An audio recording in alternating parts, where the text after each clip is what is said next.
Marc chapitre 6.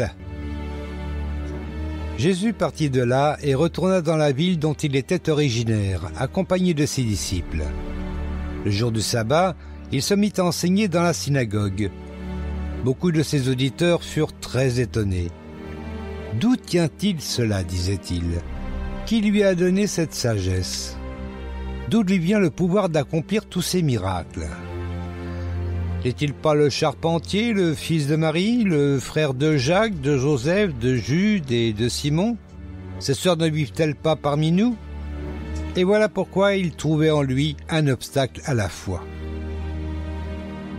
Alors Jésus leur dit, « C'est seulement dans sa patrie, dans sa parenté et dans sa famille que l'on refuse d'honorer un prophète. Il ne peut accomplir là aucun miracle, sinon pour quelques malades à qui il imposa les mains et qu'il guérit. » Il fut très étonné de leur incrédulité. Jésus parcourait les villages des alentours pour y donner son enseignement. Il appela les 12 et les envoya en mission 2 par 2, en leur donnant autorité sur les esprits mauvais. Il leur recommanda de ne rien emporter pour la route, sauf un bâton. Il leur dit, « Ne prenez ni provisions, ni sac, ni argent dans votre ceinture. Mettez des sandales à vos pieds et n'emportez pas de tunique de rechange. Là où l'on vous accueillera dans une maison, restez-y jusqu'à votre départ. Et si dans une ville on ne veut ni vous recevoir ni vous écouter, partez de là en secouant la poussière de vos sandales. Cela constituera un témoignage contre eux. » Ils partirent donc et proclamèrent qu'il fallait changer de vie. Ils chassaient aussi beaucoup de démons et guérissaient de nombreux malades en les oignant d'huile. Le roi Hérode entendit parler de Jésus, car sa réputation se répandait partout. On disait de Jésus, « C'est Jean-Baptiste qui est ressuscité d'entre les morts. C'est pour cela qu'il détient le pouvoir de faire des miracles. » D'autres disaient, « C'est Élie. » D'autres encore, « C'est un prophète, comme il y en avait autrefois. » De son côté, Hérode, qui entendait tout cela, se disait, « C'est celui que j'ai fait décapiter, c'est Jean, et il est ressuscité. » En effet, Hérode lui-même avait fait arrêter Jean, l'avait fait enchaîner et jeter en prison à cause d'Hérodiade, la femme de Philippe, son demi-frère qu'il avait épousé.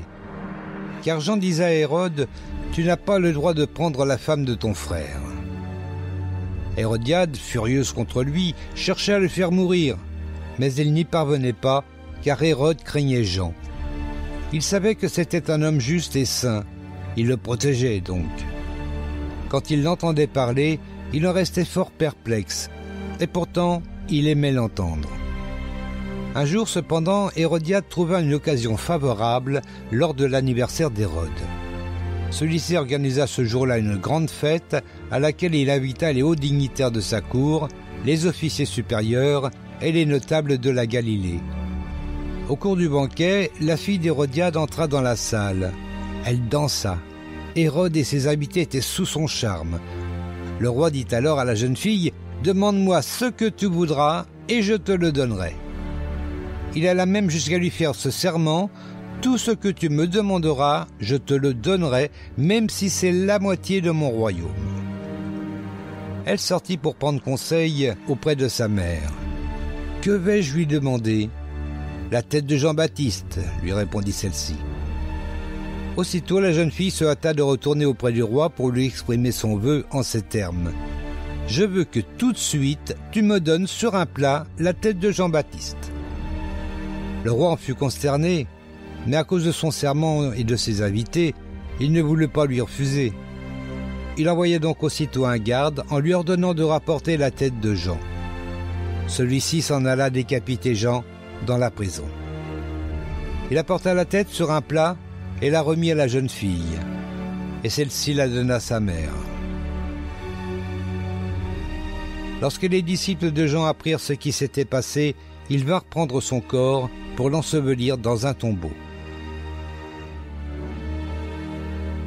À leur retour, les apôtres se réunirent auprès de Jésus et lui rendirent compte de tout ce qu'ils avaient fait et de tout ce qu'ils avaient enseigné. Alors il leur dit, « Venez avec moi dans un endroit isolé et vous prendrez un peu de repos. » Il y avait effectivement beaucoup de monde qui allait et venait, et ils ne trouvaient même pas le temps de manger. Ils partirent donc dans la barque pour aller à l'écart dans un endroit désert. Mais beaucoup les virent s'en aller et les reconnurent. De toutes les bourgades, on accourut à pied et on les devança à l'endroit où ils se rendaient. Aussi, quand Jésus descendit de la barque, il vit une foule nombreuse. Il fut pris de pitié pour eux, parce qu'ils étaient comme des brebis sans berger. Alors il se mit à enseigner longuement. Il se faisait déjà tard. Ses disciples s'approchèrent de lui et lui dirent « Cet endroit est désert et il est déjà tard. Envoie donc ces gens pour qu'ils aillent dans les hameaux et les villages des environs s'acheter de quoi manger. » Mais Jésus leur répondit « Donnez-leur vous-même à manger. » Et ils lui demandèrent « Faut-il que nous allions acheter pour 200 pièces d'argent de pain et que nous leur donnions à manger ?» Jésus reprit « Combien avez-vous de pain? Allez voir. » Et ils allèrent se renseigner et revinrent lui dire « Il y en a 5 et 2 poissons. » Alors il leur ordonna de faire asseoir la foule par groupe sur l'herbe verte. Les gens s'installèrent par terre, par rangées de 100 et de 50. Jésus prit les 5 pains et les 2 poissons, leva les yeux vers le ciel, prononça la prière de bénédiction et partagea les pains. Puis il donna les morceaux aux disciples pour qu'ils les distribuent à la foule. Il partagea aussi les 2 poissons entre tous. Tout le monde mangea à satiété. On ramassa les morceaux de pain qui restaient. Il y en eut 12 paniers pleins. Il restait aussi des poissons. Or ceux qui avaient déjà mangé ces pains étaient au nombre de 5000 hommes. Aussitôt après, Jésus pressa ses disciples de remonter dans la barque pour qu'ils le précèdent de l'autre côté du lac, vers Bethsaïda, pendant que lui-même renverrait la foule. Après l'avoir congédié, il se rendit sur une colline pour prier. À la tombée de la nuit, la barque se trouvait au milieu du lac et Jésus était resté seul à terre. Il vit que ses disciples avaient beaucoup de mal à ramer, car le vent leur était contraire. Vers la fin de la nuit, il se dirigea vers eux en marchant sur les eaux du lac.